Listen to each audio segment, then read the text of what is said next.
Michael Wittmann, el más famoso comandante de carros de combate del Tercer Reich. Fue el tanquista alemán más condecorado de la guerra. En Kursk, la más famosa batalla de carros de la historia, es punta de lanza de la ofensiva. Wittmann destruía uno tras otro. Nuestros carros ardían. Era un infierno. En Normandía, Wittmann se vale él solo para frenar el avance aliado. En cuestión de minutos, ese tanque alemán inutilizó a muchos carros británicos. La última batalla de Wittmann le convierte en una leyenda nazi. Para los alemanes, montar esa ofensiva era poco menos que un suicidio. Aunque han pasado 60 años desde la muerte de Wittmann, su legado, su aura, perdura.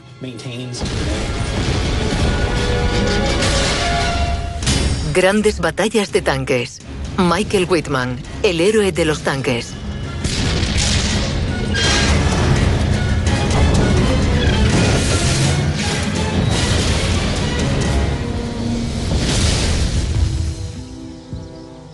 Cementerio militar alemán Lacan, Normandía, Francia. 21.000 tumbas homenajean la caída del ejército alemán en Normandía y la del infame Tercer Reich de Adolf Hitler. Y entre las hileras de tumbas sin adornos, la de un hombre que siempre tiene flores frescas. Su nombre, Michael Wittmann. Wittmann es considerado el mejor tanquista de la historia. Era el mejor. Mucha gente decía que era tranquilo y agradable, que no era el típico nazi. Los comandantes de tanques no eran condecorados personalmente por Hitler, pero tampoco destacaban por el número de objetivos abatidos como Wittmann. La mentalidad de Wittmann era agresiva, decidida y disciplinada. Condensaba el espíritu de las unidades Panzer en la Segunda Guerra Mundial en una sola persona. Wittmann murió aquí, en los campos de Normandía. Pero su leyenda comenzó en los campos de Baviera. Nacido en 1914 en una granja al sur de Nuremberg, Wittmann era un chico de campo que disfrutaba de la sana vida al aire libre. A los 19 años, Wittmann hace el servicio militar obligatorio, como la mayoría de jóvenes en la Alemania de Adolf Hitler. En 1937, cuando termina el servicio, Michael Wittmann, con 23 años, se presenta voluntario para la guardia personal de Hitler, el Leibstandarte SS Adolf Hitler. Era una unidad de élite, desfilaban, tenían una férrea disciplina. Eran elegidos minuciosamente. Debían cumplir con ciertos requisitos de complexión y estatura, dar una imagen. Wittmann, además de presentarse voluntario, parece implicado doctrinalmente en la política de la unidad. Juro ante ti, Adolf Hitler, como Führer y canciller del Reich, lealtad y valentía. Juro ante él, obediencia hasta la muerte. Ser de la Guardia de Honor era un atractivo para alguien con apenas 20 años. Con esos uniformes negros, imponente aspecto y ese aura de élite. Michael Wittmann expresa absoluta lealtad a Adolf Hitler y a su política de persecución a los judíos, como también al plan de expansión y conquista del Tercer Reich. Pero en septiembre de 1939, Hitler invade Polonia, desatando la Segunda Guerra Mundial. Para Wittmann y esa generación de jóvenes nazis, los desfiles se acaban y comienza la batalla. Por sus habilidades al volante le asignan un vehículo de reconocimiento.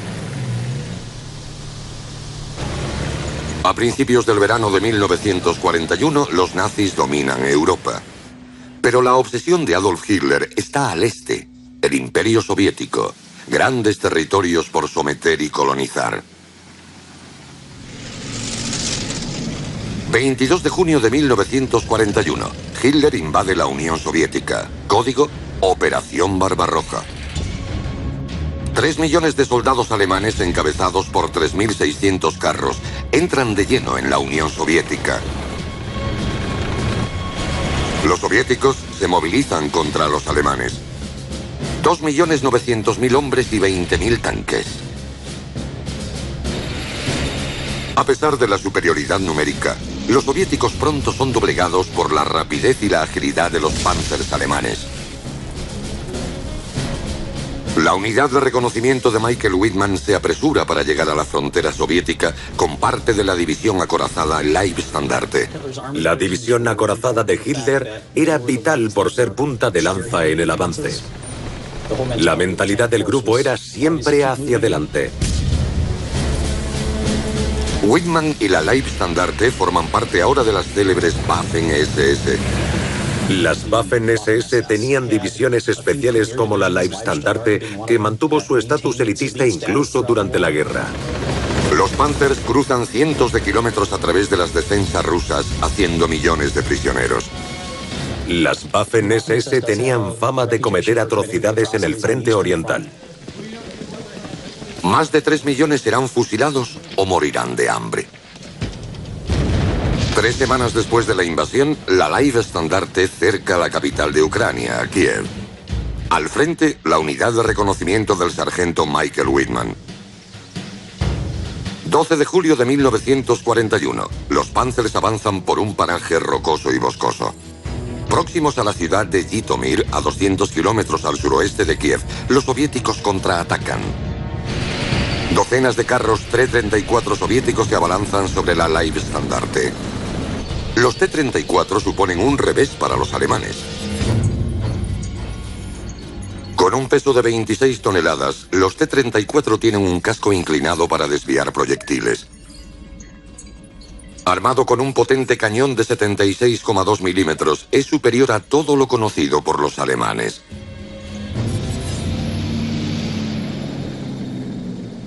Las órdenes de Wittmann son reconocer las fuerzas enemigas en un Sturmgeschütz 3 o Stug.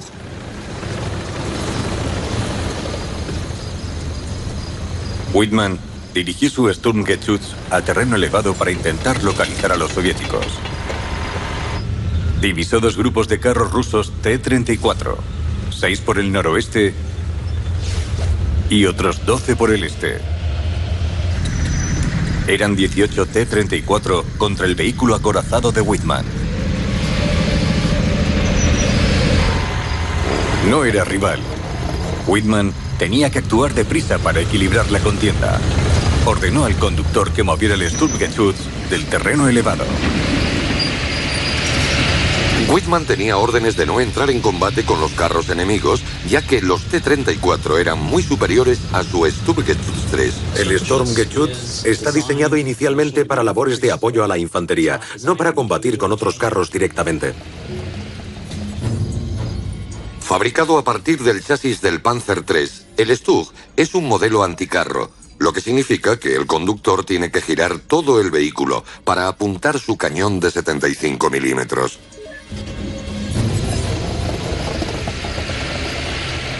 El cañón del Sturmgeschütz solo tiene un ángulo de giro de 24 grados.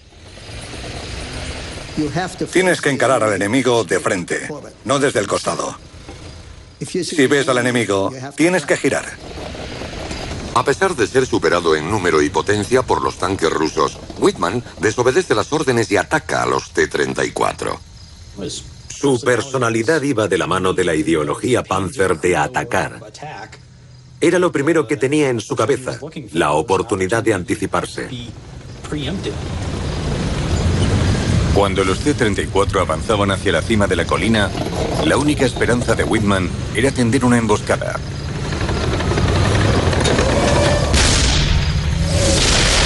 Fue un impacto directo. Un segundo T-34 asomó por la colina. Salió ardiendo. Un tercer T-34 disparó al Sturmgeschütz de Wittmann. Los T-34 no eran tan certeros como los nuestros. O eso creíamos. Más carros rusos seguían avanzando. Eran demasiados. Wittmann se puso a cubierto. utilizó el bajo perfil de su carro para ocultarse en un pequeño bosque. Me gustaba el Sturmgeschütz por su baja altura, lo que me daba sensación de seguridad. Pero al enfrentarse a tantos T-34, no había sitio donde esconderse.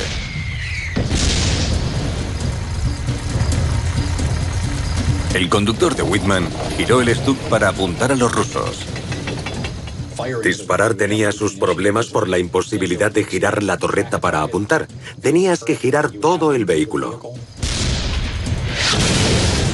De nuevo, su artillero hizo un blanco directo. El único punto débil del T-34 era la parte entre la torreta y el chasis, justo en ese hueco. Otro T-34 intentó alcanzar el fino blindaje del Sturmgeschütz. Whitman tuvo que girar rápidamente y disparar antes de que lo hicieran los rusos. Si puedes, dispara la oruga. Si alcanzas la oruga, da por seguro que empezará a girar en círculos. Gracias a su movilidad, Whitman empezó a igualar la contienda. Después, atacaron 3 carros enemigos. Whitman abrió fuego. Solo uno de los carros soviéticos logró escapar. 6 de los formidables T-34 fueron destruidos en pocos minutos. Whitman y sus hombres frenan la ofensiva soviética. Por sus acciones, Whitman es galardonado con la Cruz de Hierro de segunda clase.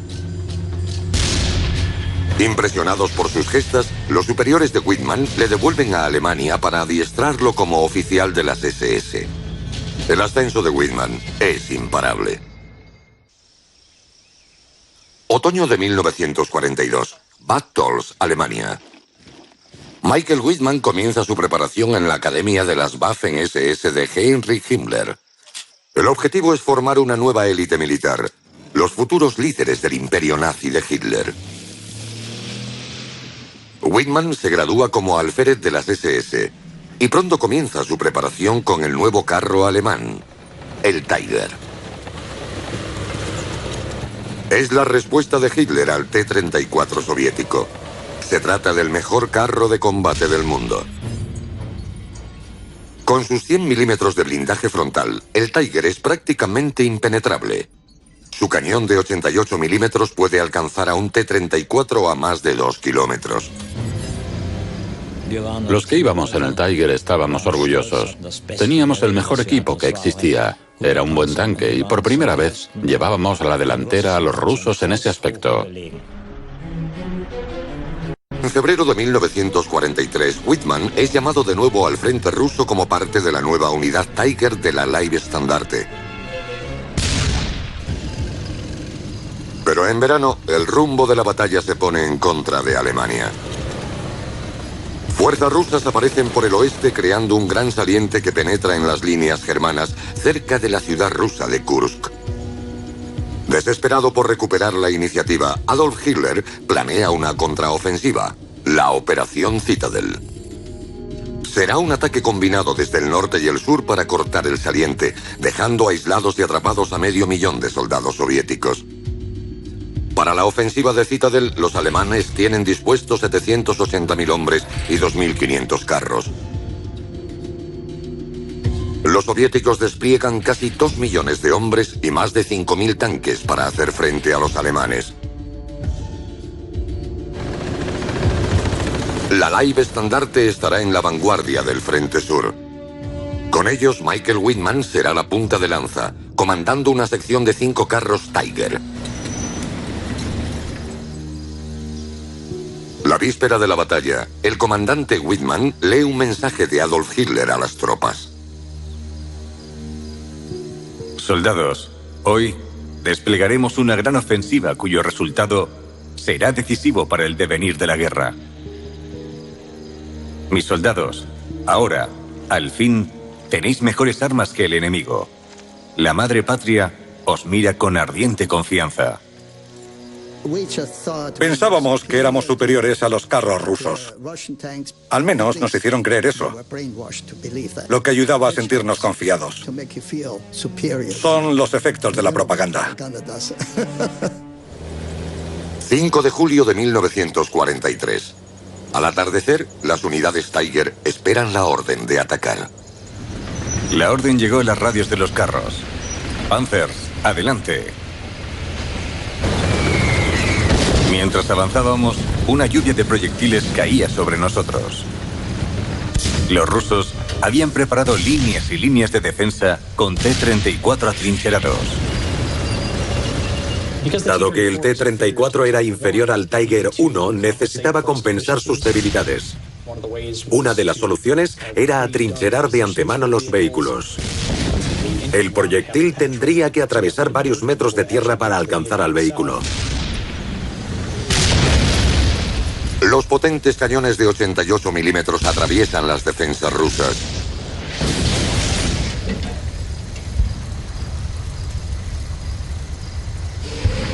Los proyectiles rusos rebotan en el blindaje de los Tiger.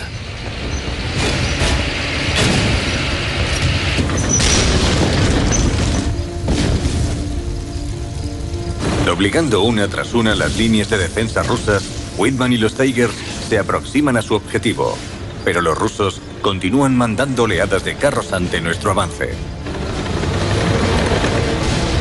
Nuevas presas para el cañón de Whitman.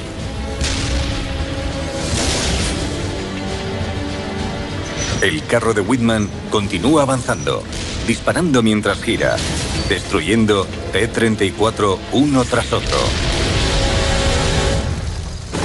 Tras inutilizar 8 carros y 12 anticarros, el primer día de batalla es todo un éxito para Whitman y su unidad de élite. Lo llamamos Chusanguispiel o juego en equipo. Cada uno desarrolla su cometido en armonía. El cargador, el artillero, el comandante, el conductor, el operador de radio. Un equipo unido. 12 de julio de 1943. Los alemanes ponen rumbo a la última línea de defensa rusa antes de Kursk. El comandante de Whitman es herido y este recibe la orden de dirigir la unidad Tiger de la Leibstandarte justo cuando la batalla de Kursk llega a su punto álgido. Sin que los alemanes lo sepan, los rusos organizan una última contraofensiva a la desesperada. Los alemanes estaban a punto de entrar en campo abierto y los soviéticos empezaban a tener miedo. Iban a jugársela como último recurso. Los rusos envían 500 tanques al oeste para atacar el flanco derecho alemán, pero los carros de las Waffen-SS giran al este. Estas dos potentes fuerzas van a colisionar cerca del pequeño pueblo de Prokhorovka. Al Alfred Whitman y a sus hombres se les ordena permanecer en terreno elevado.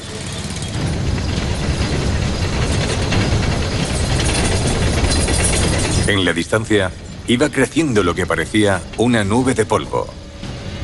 De repente, cientos de carros soviéticos aparecieron en la cima de la colina, avanzando hacia Whitman.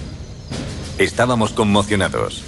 Los soviéticos no estaban a la defensiva, estaban atacando. A 1.600 metros de Whitman, más de 100 carros soviéticos marchan hacia él, sobre el ondulante terreno de la estepa. Había alguna colina, pero casi todo era campo abierto. Apuntando bien, un Tiger podía combatir a gran distancia. Un buen disparo de un Tiger puede destrozar un T-34 a una distancia de 2 kilómetros. Los carros rusos tienen que acercarse mucho más para que sus cañones tengan algún efecto sobre los Tiger. Imagina una gran línea de nuestros tanques y en el otro lado los T-34. Los T-34 se dirigían hacia nosotros intentando cerrar el hueco entre ambos. Los teníamos en el punto de mira, ahora a solo 800 metros. Los Tiger abrieron fuego.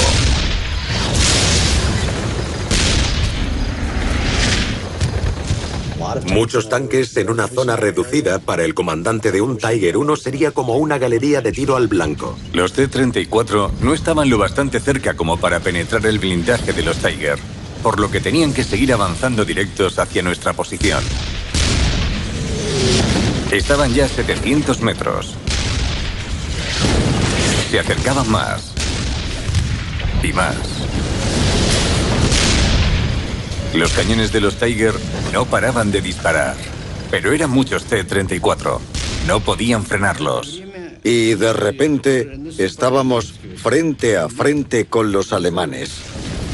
Los rusos avanzan hacia la formación de las SS.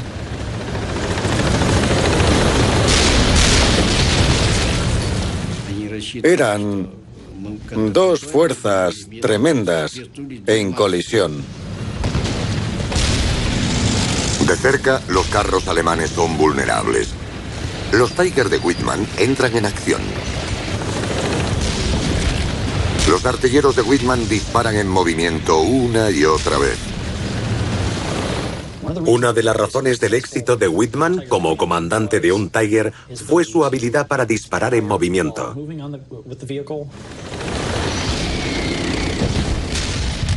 De esa forma no solo podían apuntar, sino que podían disparar más rápido. No era lo normal.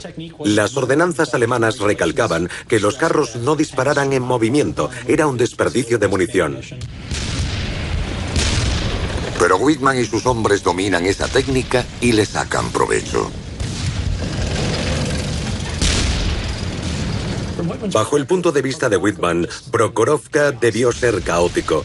El hecho de disparar de cerca. El carro de Whitman es alcanzado 2 veces. Pero sigue combatiendo. Era una carnicería para todos. Tanque contra tanque. La batalla continúa durante horas. Los rusos sufren cuantiosas pérdidas. Pero logran frenar el avance alemán. Nuestros tanques ardían. Los tanques alemanes ardían. Era un infierno. La de Kursk fue una de las grandes batallas de tanques de la historia por el gran número de vehículos blindados en una zona tan pequeña. Nuestra unidad Tiger vivió una gran racha de victorias. En la batalla de Citadel Kursk, destruimos 151 carros enemigos. A pesar del éxito de las unidades Tiger, la feroz defensa rusa había detenido la ofensiva de Hitler. Los alemanes habían perdido la decisiva batalla de tanques en el frente oriental. De ahora en adelante, Michael Whitman combatirá por su supervivencia y por la de la Alemania nazi. En su tercer invierno en el frente oriental, el ejército alemán se bate en retirada. Los rusos los han empujado a 500 kilómetros de Kursk, de vuelta a Ucrania. La unidad Tiger de Michael Whitman combate desesperadamente en la retaguardia. Habían trasladado a las unidades Tiger de un sector a otro para intentar tapar las brechas abiertas por las fuerzas soviéticas para que las alemanas pudieran continuar con la retirada hacia el oeste. El rápido avance ruso deja las líneas soviéticas de suministro peligrosamente extendidas, haciendo de los convoyes de suministro una necesidad vital. 6 de diciembre de 1943. Whitman y su unidad, ahora asignada al 101 Batallón Panzer SS, está a punto de atacar un convoy de suministros soviético cerca de la ciudad de Brusilov. Pero entre el convoy y los Tiger se colocan baterías de vehículos anticarros rusos. El anticarro soviético de 76,2 milímetros es un asesino de tanques. Puede penetrar el flanco de un Tiger a una distancia de 1 kilómetro y deshabilitar su oruga.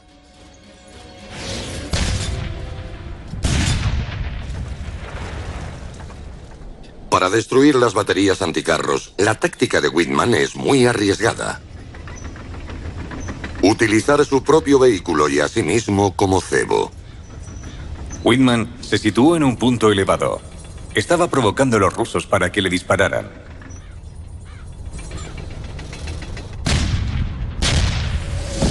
Picaron el anzuelo. Los cañones habían revelado sus posiciones.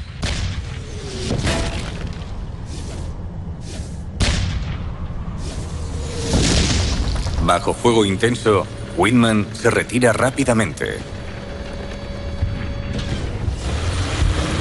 Nuestros Tiger corrieron a posicionarse en los puntos muertos de los anticarros, atacándolos antes que los rusos pudieran girarlos.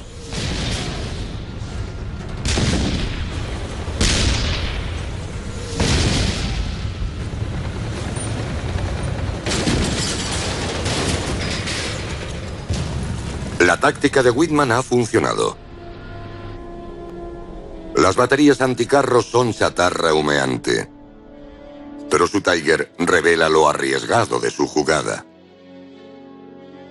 Contamos un total de 28 impactos en el Tiger. Algunos pequeños, pero otros tan grandes que podías meter el puño. Eliminados los anticarros, Whitman avanza hacia la vía de abastecimiento. Se pone a cubierto para observar el camino y detecta un convoy. Aunque superado en número, Whitman decide atacar por su cuenta. Whitman se decidió por la solución menos mala. Cada vez asumía más riesgos por la urgente necesidad de enfrentarse a los objetivos enemigos. Como un lobo atacando a su presa. Inutiliza inmediatamente el carro de la vanguardia y el de la retaguardia, dejando el convoy atrapado en la carretera a su merced. Whitman destruyó al enemigo con una tremenda cortina de fuego artillero. Dejó su fiereza plasmada en el camino, convirtiendo largas columnas de vehículos soviéticos en chatarra. Esto hizo que la confusión reinara entre los soviéticos. El audaz ataque de lobo solitario de Whitman funciona a la perfección. El convoy ruso ha sido destruido. En las siguientes semanas sigue causando destrozos, eliminando 61 carros enemigos. El número total de enemigos abatidos llega a 117. Pinta el número en el cañón. El 16 de enero de 1944, Whitman es condecorado con la Cruz de Caballero, el segundo honor militar más alto de la Alemania nazi. Solo unas semanas después, recibe las hojas de roble y es ascendido a teniente. El 2 de febrero de 1944, Whitman es llamado al cuartel general del Frente Oriental del Führer para recibir su nueva condecoración de manos del mismísimo Adolf Hitler. Uno de los motivos por los que Whitman acumuló tantas distinciones fue porque formaba parte de la división Leibstandarte SS de Adolf Hitler y el nombre de Hitler tenía mucho peso. Se le ordena volver a Alemania, donde sus gestas lo han hecho famoso. Pero el país que encuentra a su vuelta está en ruinas, a consecuencia de los bombardeos aliados. La vista de tanta destrucción sin sentido de nuestras ciudades hace que el corazón se estremezca. Los angloamericanos nos han enseñado a odiar. Verán cómo nuestro odio se transforma en energía. Solo deseamos tenerlos delante de nuestras armas. Nuestro lema se resume en una palabra: venganza. El desgaste de la guerra jugaba en contra de Alemania. Buscaban fórmulas para elevar la moral de la gente. Visitó la fábrica Henschel, donde se producía el Tiger 1, y dio una arenga a los trabajadores. Creo que Whitman fue usado como propaganda por el partido nazi, pero él también estaba de acuerdo. Era otra forma de contribuir a la guerra. El Reich lo hizo un personaje célebre a propósito. Durante su gira triunfal por Alemania, Whitman se casa con Hildegard Burmester, de 19 años. La pareja recibe un regalo de bodas muy especial, el libro de Adolf Hitler, Mein Kampf. Hitler asistió a la boda de Whitman. Un as de los tanques en Alemania. Era una celebridad. Antes de planear la luna de miel para su joven esposa, Whitman recibe nuevo destino. Su mujer le acompaña, junto con su batallón Tiger, al castillo Elbeuf en Normandía, Francia. Michael Whitman pronto tendrá la oportunidad de vengarse de los enemigos de Alemania. El 6 de junio de 1944, las tropas aliadas desembarcan en Normandía. Hitler ordena a sus tropas Panzer retrasar a los aliados hacia el mar. La cabeza de playa aliada está a 200 kilómetros de distancia de Whitman y sus Tigers.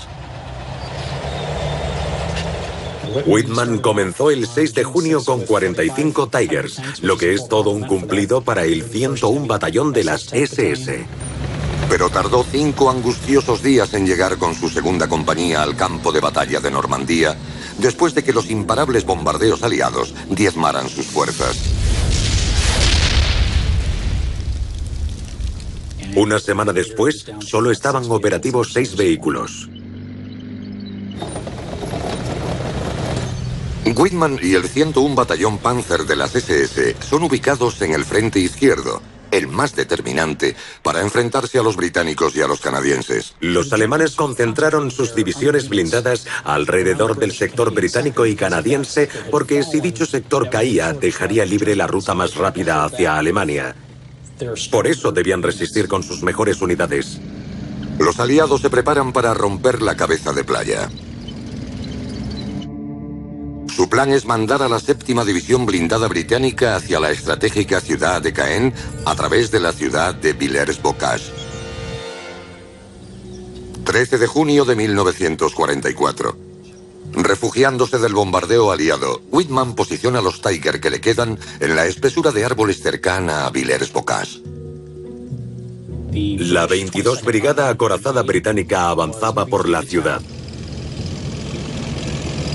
La columna de carros británicos está a solo 200 metros de la posición de Whitman. Los británicos no saben que Whitman se oculta ahí, pero pronto lo averiguarán.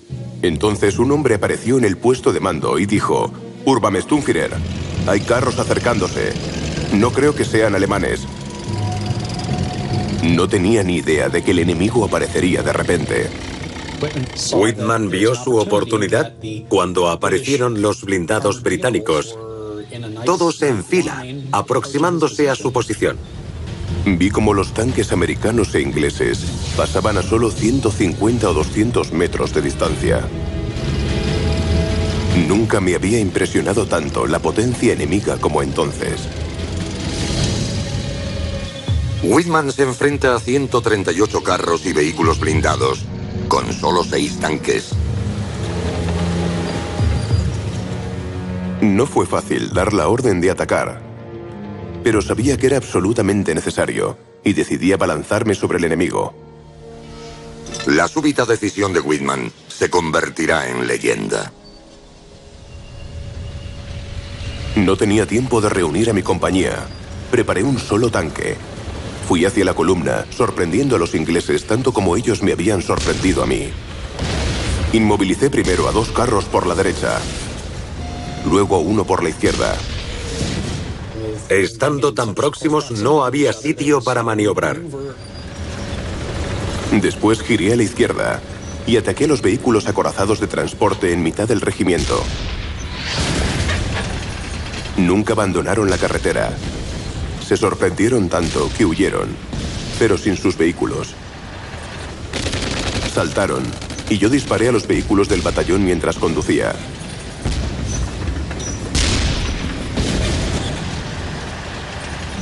Fui hacia la retaguardia de la columna, destruyendo cada carro que se aproximaba. La confusión se apoderaba del enemigo. Pude destruir carros de combate, así como transportes acorazados. Luego me dirigí hacia la ciudad de Villers-Bocage. La ciudad ya ha sido tomada por soldados británicos.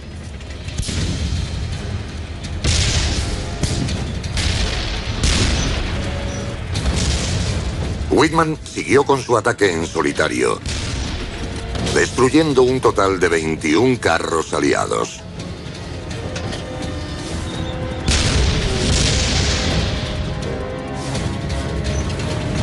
Llegué aproximadamente al centro de la ciudad. donde fui alcanzado por un anticarro. Mi vehículo estaba inutilizado. Seguí disparando y destruí todo lo que estaba a mi alcance.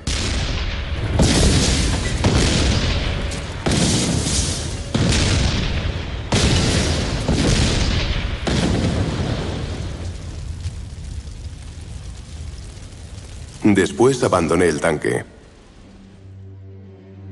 La mortal acometida de Whitman ha durado apenas 15 minutos, pero ha desarmado a todo un regimiento enemigo. Inutilizar el solo una columna británica impidió durante 2 meses que los aliados tomaran la zona de Caen, lo que aumentó la valía de Whitman como comandante de Panzers. Los noticieros alemanes informan de la derrota aliada en Villers-Bocage. In den engen Straßen wurde eine stärkere amerikanische Panzereinheit gestellt und zusammengeschossen.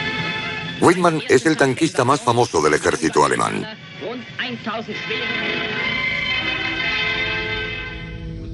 Pero al día siguiente el estrés de la batalla se refleja en su rostro. Whitman es felicitado por su éxito por el comandante del primer regimiento de Panzer SS, Sepp Dietrich, quien le recomienda para otra distinción. En julio, Whitman es de nuevo condecorado personalmente por Hitler, añadiendo esta vez 2 espadas a su cruz de caballero con hojas de roble. Whitman fue el tanquista más condecorado, no solo por su experiencia en el campo de batalla, sino también por el valor propagandístico que giraba en torno a su figura. Y así, Michael Whitman alcanza la cúspide de su fama en Normandía. Y es en Normandía donde su destino y su mito quedarán sellados. 8 de agosto de 1944, 2 meses después de Villers-Bocage. Michael Whitman ya es capitán, jefe de su propio batallón. Y mientras la carrera militar de Whitman asciende, el ejército de Hitler en Normandía está abocado a la destrucción. Los aliados lanzan un golpe definitivo, la Operación Totalize. Blindados canadienses y británicos barren 14 kilómetros de líneas alemanas por la carretera de Caen-Falaise y se dirigen al pueblo de Sinto. Mientras 300 carros aliados se abalanzan sobre Sinto, la 12 División Panzer SS tiene órdenes de frenar su avance. Acompañando a los restos de la 10ª división, el capitán Michael Whitman encabeza un pequeño grupo de Tigers. El jefe de la división, el coronel Kurt Meyer, ordena una contraofensiva inmediata. Los Tiger de Whitman estaban listos tras el cerco de protección al este de Sinto. Teníamos que arriesgarnos a atacar para ganar tiempo. Era poco menos que un suicidio para los alemanes. Pero así hacían las cosas. Si eran alcanzados, contraatacaban inmediatamente. Whitman se queda en reserva, aunque insiste en liderar el ataque. Le di la mano a Michael Whitman.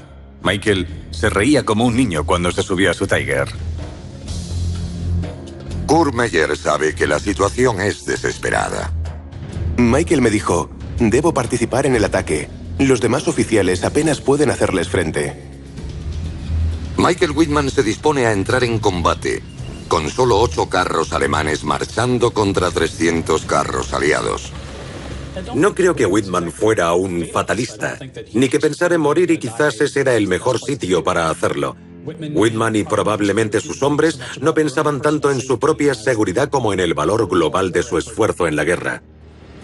Lo que Whitman no sabe es que un peligro oculto le acecha a ambos lados de la carretera de Caen-Falaise. Carros británicos de la Northamptonshire Yeomanry están apostados en los bosques de su derecha. Los canadienses de la Sherbrooke Fusiliers se esconden tras la pared de su izquierda. Íbamos conduciendo, Michael por la derecha y yo por el lado izquierdo. A unos 800 metros a la derecha de Michael había un bosquecillo sospechoso. Los tanques británicos, ocultos en el bosque, observan a Whitman. Eran cuatro Tigers que venían por nuestro lado de la carretera. Los canadienses de los Sherbrooks estaban, tal como yo los veía, bastante más cerca, pero al otro lado de la carretera. Los carros canadienses se esconden de Whitman tras un gran muro. Nos escondimos tras un muro de ladrillos. Estábamos razonablemente a cubierto. Tiramos el muro lo suficiente para sacar el cañón y moverlo con soltura. A la derecha, podía ver los primeros carros alemanes saliendo de Sinto. Recuerdo cómo la radio empezó a transmitir: "Los veo, los veo". Esos 3 Tiger estaban enfrente de nosotros, a unos 1100 metros de distancia. Mi comandante dijo: esperad hasta que estén a 700 metros. Condujimos 1 kilómetro o 1,5 kilómetros. Empecé a ponerme nervioso. Los aliados no solo contaban con el elemento sorpresa, también con un nuevo tanque, el Sherman Firefly. El Firefly, equipado con un potente cañón de 76,2 milímetros, puede penetrar acero de 130 milímetros, suficiente para hacer añicos el blindaje de un Tiger.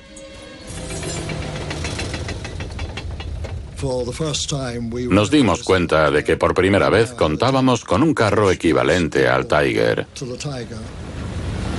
Los Tiger de Whitman llegan a la zona de peligro. Vi con mis propios ojos el carro más cercano a la carretera a unos 190 metros. El comandante dijo: avance, conductor. Y salimos de nuestra cobertura. Mientras lo hacíamos decía: apuntad al Tiger de detrás. Disparé.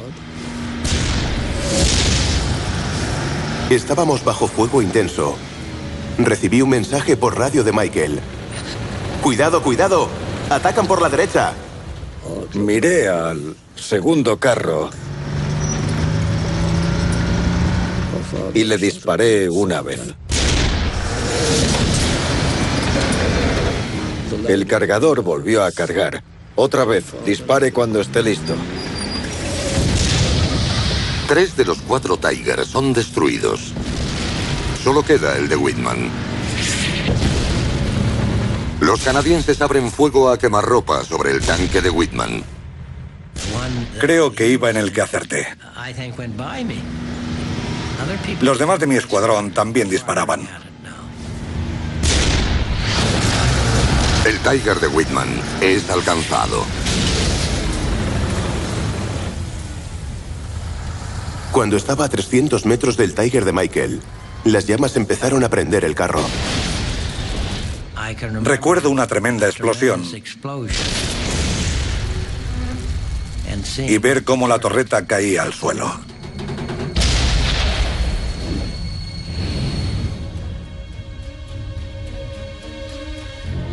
...8 de agosto de 1944... Michael Whitman había librado su última batalla. Probablemente sus últimos pensamientos cuando iba por la carretera fueron: allá voy, Valhalla, como un último deseo. Debía saber de antemano que no iban a ganar. 25 de agosto. Días después de la muerte de Whitman, el ejército alemán en Normandía es derrotado.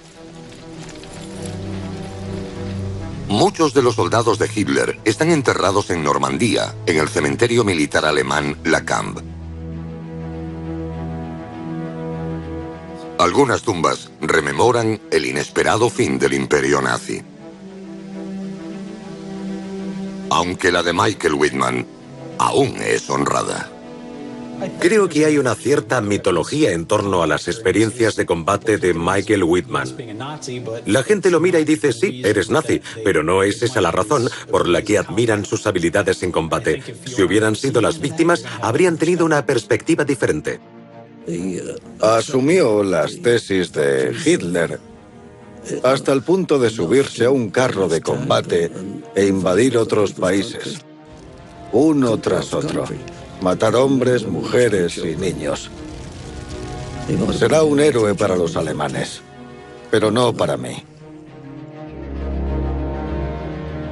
Aunque han pasado 60 años desde la muerte de Whitman, su legado y su carisma aún perduran.